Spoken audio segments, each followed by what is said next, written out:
the first thing when you get inside the car, and I genuinely loved it, was the steering. It's a new 3-spoke design. The design is fine. You know, in the center now they're doing this thing where they don't have the Hyundai logo anymore. Okay. They have, in Morse code, it has H on the steering wheel. So they're doing all these minimalized things. But more importantly, Shumi, the switches on the steering wheel. Yeah. Like, you remember the feel, the solidness of it. Man, such small things, how they can stay with you. I enjoyed that, just that one aspect so much. It's like the clickiness and the tactility of it. Yeah, the weight of those toggles when you press them up, down, and all of that, the buttons, so good. So good. Nice. So they've done that. So that's like an obvious bit. But Right. there are many small things in the car. There are more features here. For instance, even the passenger seat is powered, 8-way powered. Okay. And these are those great seats that we like in the top spec variant. The 8-way power adjust. The driver also gets memory function for the seats. The passenger seat has the boss function where you have controls on the side. So that has been added. We didn't talk about this in the Alcazar. That's where it first debuted. They also have NFC cards. Okay. So you could technically give access to your car to somebody else just over the phone. So you just take your phone and stick it next to the door and Right. it'll unlock. Okay. And at one time you can give this to 3 people. So it's got like those techie bits also thrown in. One thing I missed out on the outside was the front grille looks completely closed, even the bottom. But those are active flaps there. So when it needs to cool, it'll open them up so the air flows through the heat exchanger, that kinds. So it's taken stuff from the Alcazar to give it a more premium feel. Even the aircon control, that's different from the regular Creta. It's just touch-based, which is not a great thing. No. But the one in the Creta used to look a bit clunky. So this looks cleaner, but it's not. So marginal improvement, but functionally not great. Okay, fair enough. Right? But there are electric details that are there. So the center console is different because there's no gear lever now. Yeah. And there's lots of storage there. There's a nice cool compartment. It's just become more convenient that way, cup holder, all easily accessible and stuff. And there's this chunky little drive selector on the right-hand side of the steering.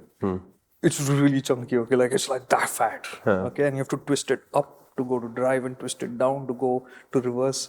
And I was like, man, I know I'm going to reach for the headlamp stock insert when I'm doing this in a hurry. Yeah. And it happened, but you'll get used to it. Yeah. So if a Hyundai electric Creta flashes its headlights at you, it may not just be impatience. That happened. I was actually wanting to do a quick reversing move, and I was doing that, and I went and I realized I turned off the headlamps. Anyways, so those are some of the things that you can see quite clearly instantly. There's also changes which are more subtle. The seats, they have this light blue shade, like a pale baby blue. You know, that kind of color they've used for the body. And you have that in a slightly metallic imprint on the seats. Subtle thing. Looks nice. And they have new themes for the instrument cluster. These cubes for the speedo, both sides, you know, and for the charge display. They look nice. One of the weird but wacky but funny bits is when you change modes and you go to sport mode, that cube, whenever you change the mode, the cube rotates like that. And gives you another facet, as it were. No, nothing. It just twists and that's it. The mode has changed and it'll just, that's the thing. Even in this, it's low-key. There's nothing in your face, you know, that, oh, this is happening. But when you change to sport, that cube, when it twists, it lights up on fire and then settles back to blue. So that was the one thing that felt out of character there, out of place there, but it was funny. Okay. Maybe given the fact that EVs are new and there's so many concerns about various aspects of EVs, things catching on fire when you change modes, even as graphics, is not such a great thing to do. I don't know. I'm just guessing here. Okay. So those are the differences in terms of the technology and the things that you get on the inside. And in terms of equipment, like I said, it's got a few extras over the regular Creta, aside from the EV beds. The difference on the inside and in the front seat, in the driver's seat, I realized to find a sweet driving position, this time I used both the rake and the reach to settle down into a zone that I like, which is usually not the case. Okay. you're still sitting high, good view out, all of that, everything. The Creta-like factor is there, but that happened. And that'll be more important in the back seat because actually the floor is higher. By how much, Hyundai has not confirmed, but it is for sure higher. Okay. Okay. Now we know that this factor has compromised utility of the back seat in the Curve, in the Nexon, in especially with the bigger battery packs. And the Creta we were driving now is the one with the larger battery pack, even with the BE. Now, in this case, when I first sat in there, I was like, yes, the floor is high, but how much is it? Is it very much? You don't instantly feel it. I mean, you do feel it, but it doesn't feel overwhelmingly like, oh man, this has become rubbish. So what they've also done is, along with the floor getting higher, they've tried to compensate for it with The seat base angle. It's gone up by 1.4 degrees. And the cushioning has been improved by 5 millimeters. So they have tried to compensate for that.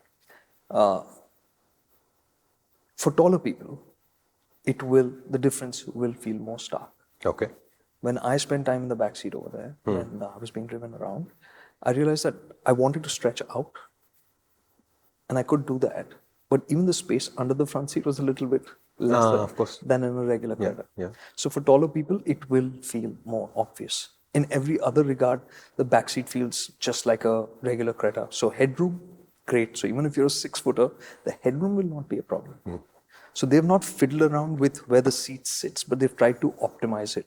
So it's not unusable. So this is usable, but will it be as comfortable over longer distances as the regular Creta because of that higher seat flow? Not as much. But across the other electrics that sort of sit in the same zone, this is a better seat. Exactly. Okay. So from everything else, this will be a better package. Got it. And I asked for another Creta. They had an N line. So I went out in the N line and you could see it. I've got pictures of both sitting in the electric and in the N line. And you can see the difference in how much support I'm getting for my legs. And so it's lesser than a regular Creta, but not unusable and better than the other EVs that we've experienced. You've just watched a 3 to 5 minute clip on the MotorInc Clips channel, which means either you are an exceptionally talented millennial or Gen Z, or you're a much older person. In either case, would you like a challenge? Our main channel has videos that are at least 5 to 8 times longer, and they make 5 to 8 times more sense, I promise. Would you like to check it out? Come to the MotorInc channel.